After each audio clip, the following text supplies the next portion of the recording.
A safra 2024-2025 deve alcançar um volume recorde, impulsionada pela soja.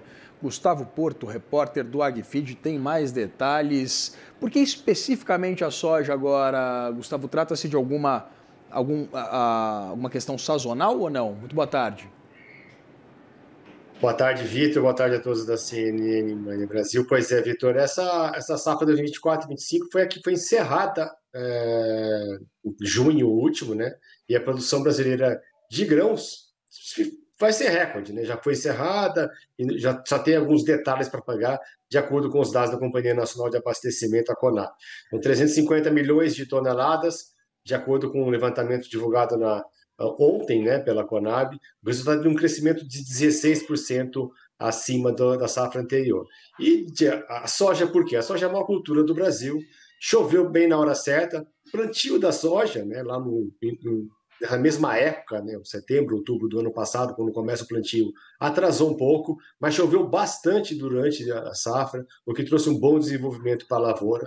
E a colheita da soja é estimada em 171 milhões e 500 mil toneladas, um crescimento de 13% em relação ao ciclo passado. O milho também vai ter uma super safra, Vitor, que vai ser de 139, quase 140 milhões de toneladas, que é uma alta de 21%, ou seja, milho e soja e safra total, recordes no Brasil na safra passada, o que deve incentivar o produtor, que deve ganhar, no caso, não no valor total, né? Porque os preços são menores com a maior oferta do Brasil, mas deve ganhar mais na margem e mais na quantidade de produtos vendidos, né?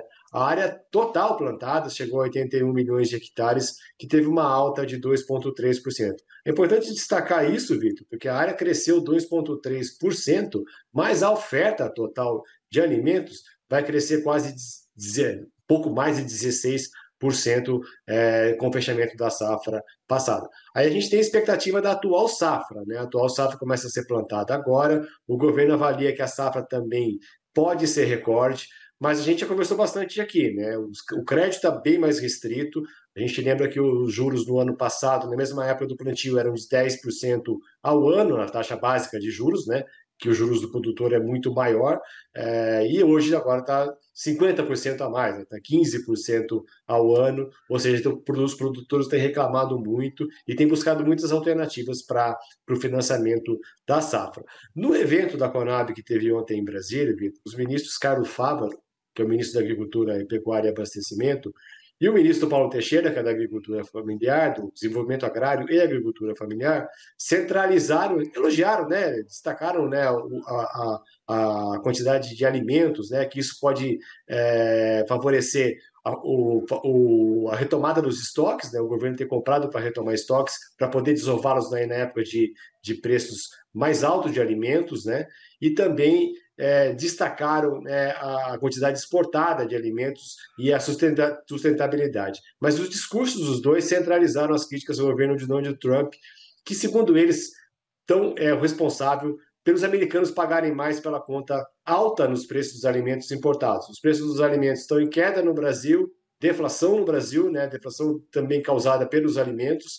Enquanto isso, os americanos estão pagando mais caro, né? Já o ministro Geraldo Alckmin, que é o negociador e o porta-voz com a crise com os norte-americanos, e também ministro da Indústria e Comércio e Serviços do Brasil, manteve o tom diplomático no evento. Ao lado dos colegas, ele preferiu citar a mudança interna na política da Conab, né? Justamente com a retomada dos estoques e a queda da inflação, e ficou bem quieto aí em relação às críticas ao presidente Donald Trump, né? Os ministros Paulo Teixeira e Carlos Fávaro apostam que o governo norte-americano continuará a ampliar a lista de exceções pela necessidade que os Estados Unidos têm em relação aos produtos brasileiros. Eles citaram a questão, o ministro Paulo Teixeira, inclusive, citou a questão da celulose, né, que foi ampliada ainda mais a exceção, né, fora do tarifaço, a redução lá da tarifa de 50% para a celulose, e apostam que o próximo item dessa pauta de negociação é a questão do café. Curiosamente, o ministro Paulo Teixeira falou isso ontem, antes do julgamento do ex-presidente Jair Bolsonaro. Ele falou que, inclusive, o fim do julgamento deveria ajudar a acalmar os ânimos, né, e a retomada das negociações para os Estados Unidos baixarem um pouquinho mais a guarda em relação ao tarifaço sobre o Brasil. Pois é, né, Gustavo? Até porque Priscila Yasbeck e Mariana Janjá, como já contaram pra gente aqui no CNN Money, que tá bastante caro tomar um cafezinho lá nos Estados Unidos. Muito obrigado pelas informações, Gustavo Porto, repórter do AgFeed. Obrigado eu, dá bastante caro tomar café e comer hambúrguer, né, brasileiro, né? É isso. Aproveitar que a gente está aqui.